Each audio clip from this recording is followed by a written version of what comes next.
There's a blue fish in the Queen's bedroom, given to her by a young man. The fish was a lonely fish, all blues and blacks, waiting for someone to love it.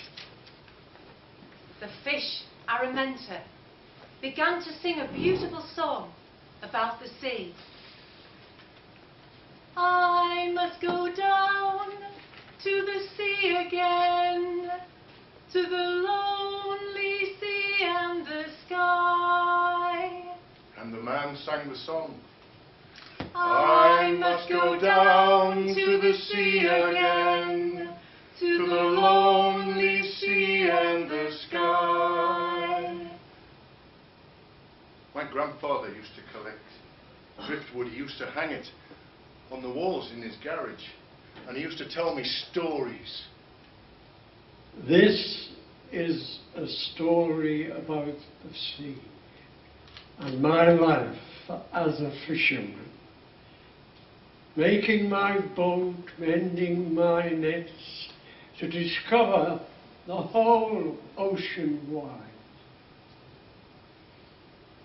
The skin of our little boat was being slapped and slapped again, buffeted back ways we came. Keep strong on both oars, said the seaman. Different drift, keep course.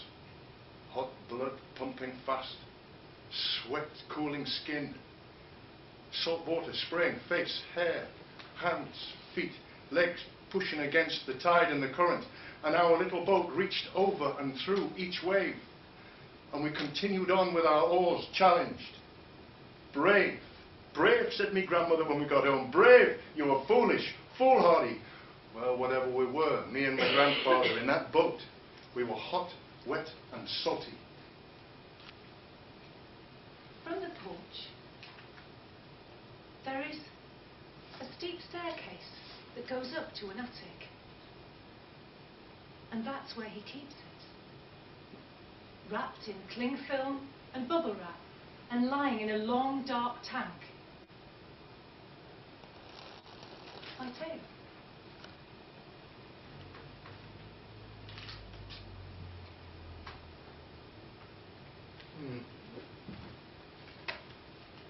That's 42, 52, 42. And this happens every night. The night we met, the storm was raging! I found my way to lifeboat number 1, got in it, and the pilot released the boat down to the water. I saw the lifeboat come down to the top of the water. I knew it was my only chance to find myself into the human world and hurl myself into the boat. We dropped 20 metres down. When we landed, I looked over the edge, and that's when I saw her for the first time. Gently wrapped me up in this cloth and put his hands on my skin. The first time I felt human touch. She leapt into the boat and I wrapped her into the tarpaulin. The boat set off and skipped across each wave. My heart was thundering.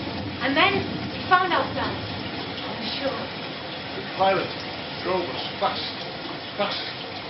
Eventually we beached up into the harbour and I lifted her out of the boat and took her to my car. After he carried me to his car, he laid me gently in the back seat.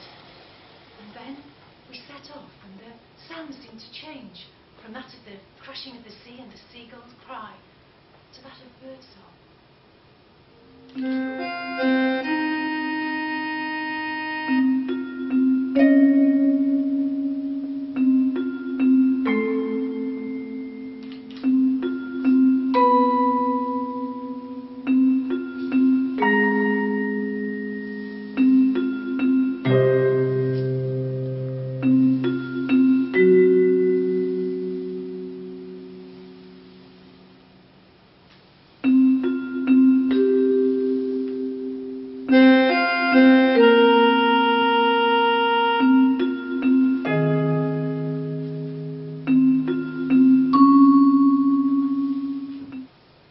Most of the time, he just wants me to look like this. Because that's what I see in his books. In his study, he has many books about the ocean. And as I've learned to read, I've discovered more and more about how you humans relate to the waters. I read that 80,000 years ago, that you would wear treasures from the sea around your neck to show your allegiance or your status, a bit like you do now, with your cars and your fitted kitchens and the clothes that you wear.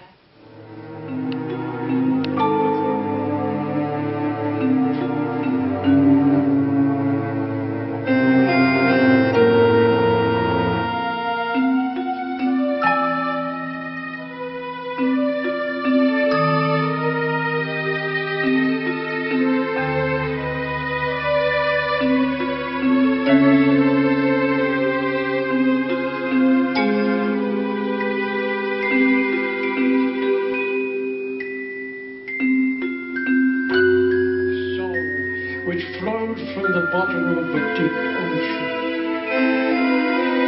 The yesterday song rolled. The yesterday song is sad, but true.